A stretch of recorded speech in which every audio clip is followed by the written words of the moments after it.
अस्सलाम वालेकुम नाजरीन। Learn online with Faizan Khan में आप सभी का इस्तकबाल है।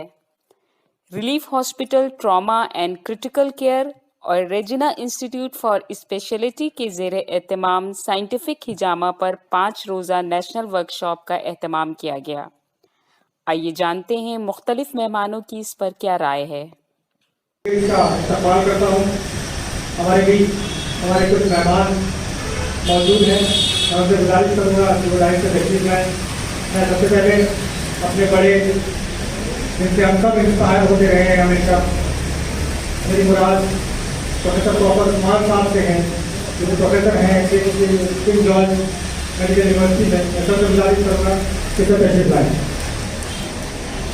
उसके बाद में नूर फाउंडेशन के ज़िम्मेदार मौलाना मुस्तफ़ा मदनी साहब से गुजारिश करूँगा कि वो तशरीफ लाएँ। हमारे एक और बहुत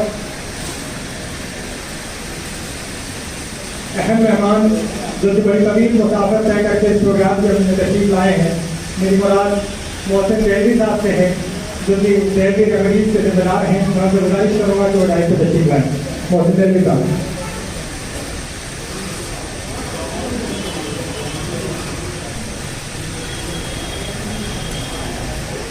मैं अब इस वर्कशॉप के पूरे रूएलमा और रेजिमा इंस्टीट्यूट फॉर स्पेशलिटी एजुकेशन के ज़िम्मेदार मोहम्मद शाहिद अली साहब से गुजारिश करूँगा कि वो स्टेज पर तशरीफ लाएँ।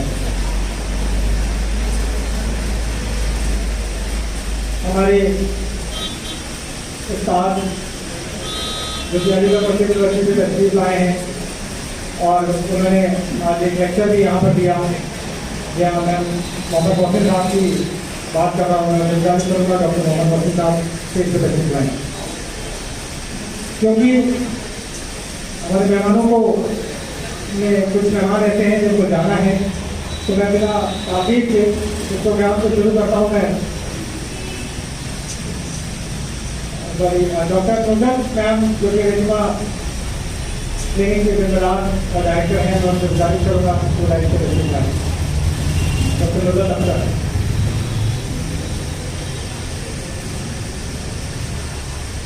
मैं बिना ताक़ीद प्रोग्राम की शुरुआत शाहिद मलिक साहब के हाथ में माइक लेके करना चाहता हूँ, ताकि वो ये बता सकें कि हमारे इस प्रोग्राम का मकसद क्या हुआ और क्यों हुआ।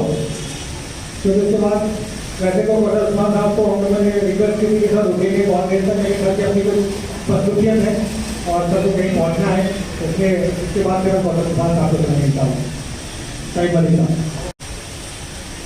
बिस्मिल्लाहिर्रहमानिर्रहीम। क़ाला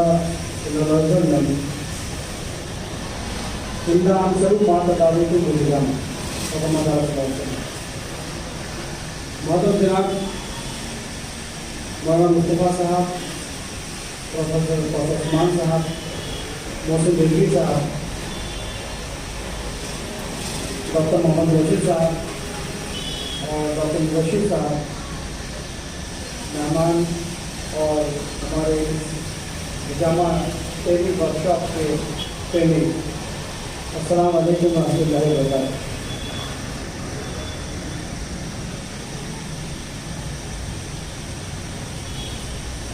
मैं 4-6 मिनट में ये बताने की कोशिश करूँगा कि हिजामा के काम के सिलसिले में जो भी 10-12 साल का सफ़र है हिजामा को लेकर और लखनऊ तक जो आज वर्कशॉप हुआ है और आज का काम हो रहा है, हमारे जो मेहमान यहाँ आए हैं उनके दस्ते मुबारक से हमारे ट्रेनिंग को सर्टिफिकेट दिए जाएंगे। हिजामा के सिलसिले में मैं यूनानी प्रैक्टिशनर हूँ, उसी में यूजी पीजी किया, हॉस्पिटल इंडस्ट्री में एमबीए किया। एडमिनिस्ट्रेशन में जाने के बावजूद वापस लौट के हम अपनी थेरेपी अपनी बैटिंग कर पाए और जब काम शुरू किया तो इस्लामिक डेवलपमेंट बैंक से हमारा ताल्लुक रहा है। काउंसलर, सीनियर काउंसलर 12 साल इसमें काम करने के बाद उससे ही मुझे एहसास हुआ कि दुनिया भर में जाने का उस प्लेटफॉर्म से मौका मिल गया। हमने महसूस किया कि जो इलाज हमारे यहाँ जो इलाज की जो तदाबीर हैं, जिस तरीका इलाज हमारे यहाँ जो रूट ऑफ ट्रीटमेंट है वो 4 तरीके के हैं, इलाज बिल ग़िज़ा, इलाज बिल तदबीर, इलाज बिल दवा, इलाज बिल जहर। तो इलाज बिल ग़िज़ा है उस पर बहुत ना के बराबर काम हुआ है यूनानी पॉलिटिक्स में। इलाज की तदबीर में उसमें बहुत कम काम हुआ है। जो कुछ ले देकर है यूनानी प्रैक्टिशनर की हैसियत से इलाज दवा से इलाज होना है, या जो गवर्नमेंट ने हमारे यहाँ MS की सीटें ली हैं उसके जरिए या मौजूदा गवर्नमेंट ने सर्जरी को अप्रूव किया है, जो दूसरे सिस्टम मेडिसिन के लोग हैं उनको, ये पूरा बीमारी था। तो जब 10-12 साल पहले हमने काम शुरू किया इसके ऊपर, तो हमें ये एहसास हुआ कि इलाज की तदबीर जो इब्ने सीना ने 36 बताई थी, जो आज 56 है, इतना होने के बावजूद भी ऐसा उस पर काम नहीं हुआ। हमने जब इस पर काम शुरू किया तो हमने सबसे पहली चीज़ जो महसूस की वो ये कि उसके जो साइंटिफिक पर्सपेक्टिव है, जब हम फेस करते हैं ज़माने को, और जैसे मैंने बताया कि हमारा बैकग्राउंड इंडिया जैसे बाहर भी है, तो सबसे पहले इस पर सवाल उठते हैं। जो सवाल उठते हैं तो उसका जवाब भी ज़रूरी है, उस पर काम भी ज़रूरी है, उस पर लिटरेचर भी ज़रूरी है। तो हमें सबसे पहले काम ये है कि scientific society of hijama government of India से रजिस्टर है, और उस पर सबसे पहले हमने अपने प्रेसिडेंट डॉक्टर फारूक इबादत को रिक्वेस्ट की, उनको प्रेसिडेंट बनाया, और उन्होंने ये यकीन दहानी कराई कि इस पर आने वाले काम, इस पर रिसर्च, इस पर किताबें, इस पर सेमिनार, इस पर सेमिनार और जो तरीके कार हैं वो सारा कुछ किया जाएगा। ये बॉडी बनने के बाद हमने काम शुरू किया, और एक जो हमारा यूनानी का सेटअप है अलीगढ़ करके वो सेटअप हमने दिल्ली में शुरू किया, और वो अपोलो के बिल्कुल बराबर में शुरू किया। तो लोगों ने ज़माने में कहा कि साहब जो अपोलो के पास बड़ा क्लिनिक खोल रहे हो, इतनी महंगी फीस और उसके बाद वो मॉल में क्लिनिक है आपका, तो आप खुदकुशी करने जा रहे हो। और एक लफ्ज़ किसी ने बोला था उस ज़माने में, चूँकि ये लफ्ज़ याद रह जाते हैं कि अपनी औकात से बाहर जा रहे हो, या अपोलो के बराबर जाके बैठ रहे हो और इतनी फीस ले रहे हो। तो हमने कहा हमें खुदकुशी करने की आदत है, शौक़ है, जिद जो होता है जिद कुछ कराती है, और वो शुरू किया। जो लोग हमसे मोहब्बत करते थे वो एहसास था उनका कितना पैसा खर्च हो रहा है, पता नहीं क्या होगा इसके लिए का, और जो लोग सब कुछ में वो चाहते नहीं थे वो भी, दोनों को जवाब ही मिल गया। तो 4 साल से 5 साल से क्लिनिक, 4 साल से ज़्यादा हो गए, लॉकडाउन का माइनस करते तो 4 साल, लॉकडाउन को ज़्यादा करते तो 5 साल क्लिनिक हो गए। उसी शान और शौकत के साथ वो क्लिनिक जारी और सारी। आज हमारे पास क्योंकि मेरी बैकग्राउंड भी क्योंकि उसकी बैकग्राउंड है, और मेरे दूसरे हमारे साथ खानदान में मेरे बड़े भाई मेडिकल एमएलसी में हैं, वो भी हम फायदा देते हैं। सारे फायदे मिलते के जाहिर है कि इसके कुरान में कहा ना कि उसका इन वे ऑफ बंदा उनके दिन मार तो तरीका है, कोशिश करेगा रास्ते मिलेगा। तो वो और पूरी दुनिया से हमारे यहाँ पेशेंट आने लगे और वहाँ इलाज किए। लेकिन मेडिकल कॉलेज के 2 प्रोफेसर साहब जो MS ऑर्थो हैं उनका भी हमने इलाज किया, वहाँ की बात कर रहा हूँ, अपोलो के लोग। इस तरह से भी टीम बनती गई, और जो अभी मेरे उस्ताद जिन्होंने मुझे कार्डियोलॉजी का ICU वगैरह पढ़ाया, तो मेरी क्लिनिक है वहाँ पर मल्टीपल OPDs होती हैं। प्रोफेसर मोहम्मद अहमद साहब आने वाले हैं, उन्होंने पढ़ाने का शौक़ है, हम लोग के साथ OPD करते थे, तो उन्होंने वो सब चीज़ पढ़ी। तो मॉडर्न मेडिसिन के लोगों को साथ जोड़ा, इसमें कार्डियोलॉजी, फिजियोलॉजी, न्यूरोलॉजी, और इसके अलावा एनेस्थीसिया, क्रिटिकल केयर, यहाँ में सर्जिकल प्रोसीजर है, उसमें हैंडल वैकेंसी होने के पूरे चांसेस है, वैसे वगैरह के चांसेस हैं। तो ये पूरा चीज़ हमने सारी टीम बनाई, और इससे ऊपर उठ गए हम लोग। एक बहुत सा सिस्टम किसका है, देखिए एक उसूल हमको समझना करना आया जो हमारे स्वामी ने बताया कि देयर इज नो पैथी। हम सुनते हैं एलोपैथी, होम्योपैथी, यूनानीपैथी, ये आयुर्वेदिक पैथी। हमारे ऊपर हमको कहते थे कि there is no pathy but sympathy is the best pathy, not allopathy. असल चीज़ है कि मरीज का जो आप इलाज कर रहे हो उसे कामयाबी के साथ कर ले जाएँ और उसकी सिंपैथी से उसका इलाज करें। तो हमने ये महसूस किया, हमारे साथ आने वाले तमाम लोगों ने, चाहे वो प्रोफेसर मोहम्मद अहमद हो, ये जो आज आपने चीज़ हमारे एलोपैथी के लोगों की देखी है, या आयुर्वेदिक के लोग हमारे साथ से काम कर रहे हैं, या चाहे यूनानी के लोग काम कर रहे हैं, वो सारे वो लोग हैं जो अपने दिल और दिमाग बढ़ा रखते हैं और रिसर्च में यकीन करते हैं। उस पर भी रिसर्च का काम शुरू किया, और हमने सबसे पहला प्रोजेक्ट मिनिस्ट्री ऑफ बायो में जमा किया, बायोकेमिकल बायोफिजिकल स्टडी और हिजामा बिलाई। और हमने यूनिवर्सिटी में बायोटेक्नोलॉजी डिपार्टमेंट के साथ कनेक्ट किया अपने आप को, और हमने उनसे ये बात रखी डिपार्टमेंट के साथ कि जो भी गवर्नमेंट पैसा दे वो सब यूनिवर्सिटी को जाए, हमको कोई पैसा उसका नहीं चाहिए। बस काम पर रिसर्च हो जाए। ये काम वहाँ सबमिट किया आपने। इस तरह खुद मेरी एमडी का जो टॉपिक था वो हिजामा और शैनिक सिंड्रोम, डॉक्टर साहब ने दिल्ली के लिए देखी थी, उनकी एमडी का जो टॉपिक था क्लिनिकल स्टडी थी वो सोरियासिस की, हिजामा के कॉन्टेक्ट। इस तरह से काम करना शुरू किया, फिर यूनिक किस्म पर काम करना शुरू किया। वो तमाम टॉपिक्स को उठाते हुए काम करना शुरू किया। उसके बाद रिसर्च के बाद 2 किताबें अभी आपके सामने हैं जो फारूक साहब के हवाले में कर चुका हूँ कि वो अपने लेवल पर रिलीज कर रहे हैं, क्योंकि मिनिस्ट्री का नेशनल वर्कशॉप के अंदर होता है। जामिया मिल्किया में पहले नेशनल वर्कशॉप के हमने 2015 में 8 नवंबर को वहाँ मिनिस्ट्री उसमें पार्टिसिपेट किया और मिनिस्ट्री कॉलेज के सेक्रेटरी मोहसिन खान शामिल थे। अजीत सरन के लिए ये बात है, डॉक्टर पैथी तो बहुत अच्छी है, हिजामा मुझे बहुत पसंद आया, बहुत मुतासिर हुआ, क्योंकि एसओपीज कहाँ है, बिना एसओपीज के कोई सिस्टम इस्टेब्लिश ना होता है ना रेगुलराइज होता है, एसओपीज चाहिए। तो 7-8 साल एसओपीज पर काम किया। आज की डेट में वो किताब एसओपीज और हिजामा रेडी टू पब्लिश है, ISBN नंबर दिख चुका है और 1 महीने के अंदर आपके हाथ में अलग होगी। उसी तरह से साइंटिफिक पर्सपेक्टिव हिजामा दूसरी किताब और डॉक्टर यूसुफ में बैठी हैं, उन्होंने कुछ पेपर से उसमें जगह लिखे हैं, वो तमाम काम कर किया हम लोगों ने। और ये सिलसिला फिर उसके बाद पहली नेशनल वर्कशॉप के बाद दूसरी नेशनल वर्कशॉप हमने कश्मीर यूनिवर्सिटी में कोलैबोरेशन किया हमने मिनिस्ट्री के साथ। तो वहाँ का जो RRU सेंटर है वहाँ हमने वो दूसरी वर्कशॉप की 2 दिन ली। उस तरह से सिलसिला आगे बढ़ता चला गया और उसके बाद कुछ ऐसा हो लगा कि ट्रेनिंग हिंदुस्तान का आना शुरू हो गया। इसके अलावा दूसरे कंट्री से नेपाल, श्रीलंका, बांग्लादेश, मलेशिया, इंडोनेशिया और ईरान 6 कंट्री से लोग अभी तक हमारे यहाँ और आ चुके हैं। वो लोग ट्रेनिंग करने यहाँ लगे। इसमें एलोपैथी लोग भी हैं, आयुर्वेदिक लोग भी हैं, यूनानी लोग भी हैं, वो आना शुरू हो गए। अब हमें ये मसला खड़ा हुआ मसाला कि इनको पढ़ाई तो बाहर क्या मॉड्यूल होना चाहिए उसका, तो फिर एक कोर्स मतलब किया गया, ट्रेनिंग मैनुअल मतलब किया गया और सारे लोगों की टीम बना के सारे सिस्टम मेडिसिन से, जिसका जो पार्ट फिजियोलॉजी हिजामा की क्या होगी, कैसे काम करती है, अगर ऑक्यूपेंट्स में हिजामा करें तो कैसे काम करता है, क्या साइंटिफिक पैरामीटर से परस्पेक्टिव है। इसके अलावा एनेस्थीसिया मेडिकल केयर में क्या है, इमरजेंसी कैसे हैंडल करेंगे इसमें, वो तमाम चीज़ें अनाटमी तो पॉइंट कैसे होंगे, वही पॉइंट क्यों होगा, उस सब पर एक टीम वर्क की गई और एक कोर्स बनाया गया, मॉड्यूल बनाया गया, तो ट्रेनिंग वर्कशॉप और कोर्सेज होने लगे, ट्रेनिंग होने लगी। तो ये सिलसिला अभी तक अलीगढ़ और दिल्ली तक ही सीमित था। और ये बात आप जानते हैं कि कोई भी ये जो सिस्टम है, जो ट्रीटमेंट है, जो थेरेपी है, उसका तो इस्लामिक पर्सपेक्टिव है, उस पर रिसर्च करने के लिए गवर्नमेंट नहीं आने वाली कि वो आएगा फंडिंग करेगा, इसे तो हमें खुद ही आगे बढ़ के उसको काम करना पड़ेगा। तो इसलिए ये सोच कर हमारे निकले कि हमें इसका खुद ही करना है और इसको इंशाअल्लाह और जैसे सामने आ रही है और बड़ा काम उसको हो चुका है। उस सिलसिले में हमने ये कोशिश की कि ये काम आगे बढ़ जाए और ये सारा लिखे तो उसी पर किया है।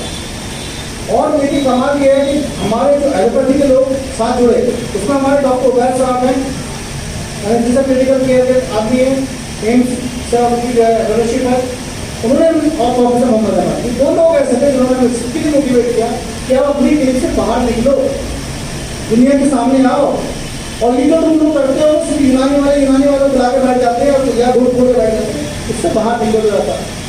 सबके साथ इंटरेक्ट करो, डिस्कशन करो और इसका नतीजा ये होगा कि इससे पहले जो हमारे कार्डियोलॉजी के लोग हैं यहाँ पर, इसमें तारिक मंसूर साहब और इंडियन यूनिवर्सिटी के वाइस चांसलर साहब प्रोफेसर मोहम्मद साहब, उन्होंने काम रखा था, बनाया था।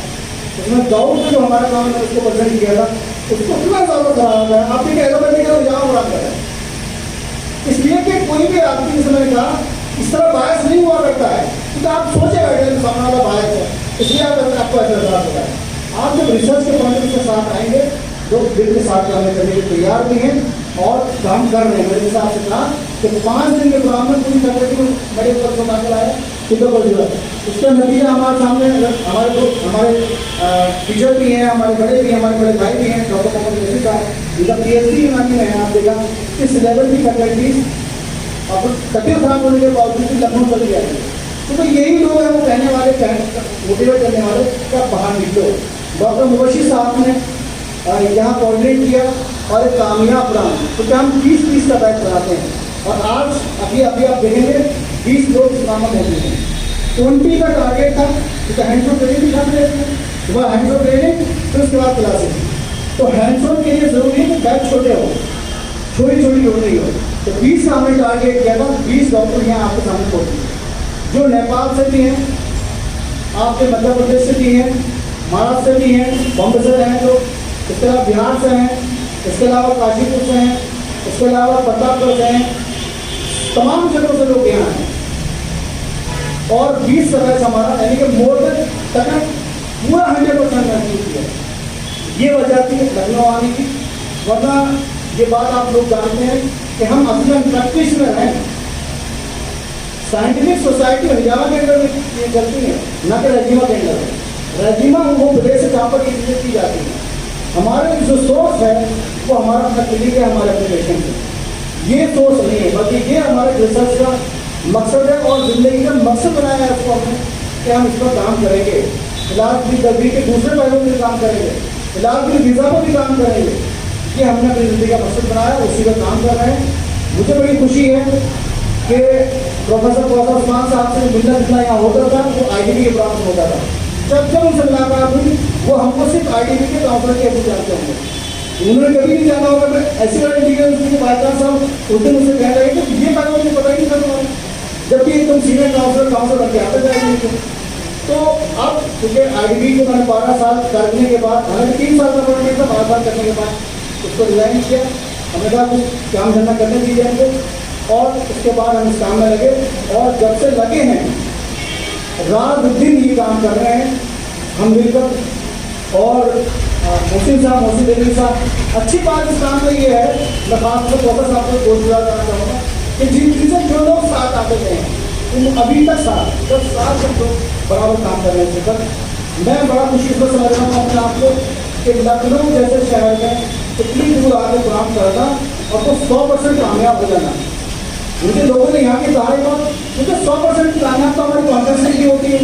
मैं छोटा सा वाक्य बताकर की बात खत्म करूँगा कि जब इंसान तरक्की की तरफ जाता है, ऊंचाई की तरफ जाता है, तो उसको मेहनत करनी पड़ती है, ताकत लगानी पड़ती है, कोशिशें काविशें करनी पड़ती है।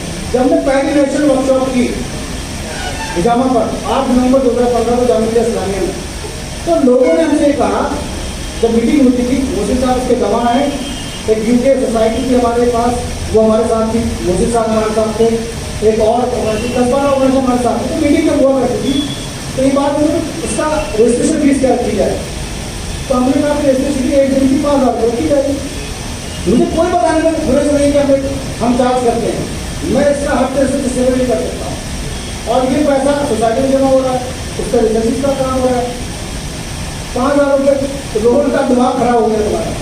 यूनानी की कॉन्फ्रेंस 5,000 रुपये 1 दिन के होगी, तो अपनी औकात तुम लोग भूल रहे हो। इसलिए मोदी साहब ने कहा बताएंगे लोग बात कि ये कैसे मुमकिन है कि दिव्या कॉलेज भी है, तो एम्स माना जाता है अलीगढ़ का, हमदर्द भी है, नाजून भी है, वो 5,000 रुपये नहीं देता, तो तुम करो।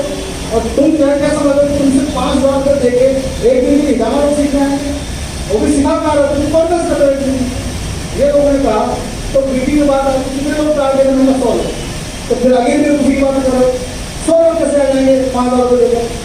जामिया मिलिया इस्लामिया में था चुकी है, तो जो हाल हमने किया था वो 100 लोगों के भर्ती हुई थी, 100 लोगों ये सिलसिला चलता रहा।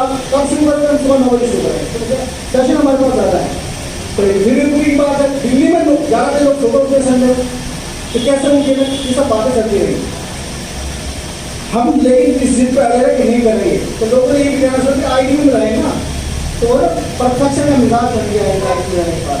यूनानी को नहीं समझ रहे हैं, इसलिए उनको IDB यूनानी वालों का ये खर्चा नहीं करते। तो ये मिथ तोड़ दिया हमने कि ये बात कहना कि यूनानी के लोग खर्चा नहीं करते हैं। तो अभी मैं आपको बात बताना चाहूँगा कि सिलसिला चलता रहा और चलते चलते 1 महीने जब रह गया तो रजिस्ट्रेशन में हमारे पास 37 रजिस्ट्रेशन है।